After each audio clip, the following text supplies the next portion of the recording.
আসসালামু আলাইকুম, সবাই কেমন আছেন? এটা আমার অফিসের ভিডিও, আমি যেখানে কাজ করি। সবাই বলে বিদেশ বৈশা বৈশা পয়সা কামাই, দেখেন কি আরামের চাকরি।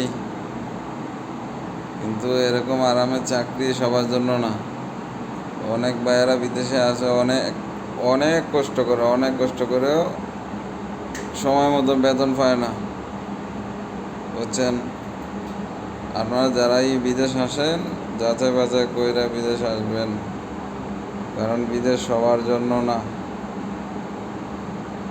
বিদেশটা হয়েছে একটা ভাগ্যের ব্যাপার স্যাপার। যার ভাগ্য ভালো সে ভালো জায়গা পড়ে, যার ভাগ্য খারাপ সে খারাপ জায়গায় আসে, খারাপ জায়গায় পড়ে, ঠিক মতো বেতন পায় না, কিছু পায় না।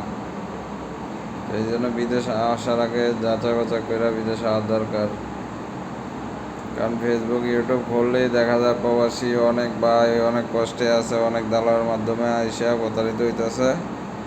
কিন্তু বিদেশ আসার আগে, টাকা পয়সা জমা দেওয়ার আগে যাচাই বাছাই করে আসবেন, যাতে কাউ প্রতারিত না হওয়া লাগে, বুঝছেন?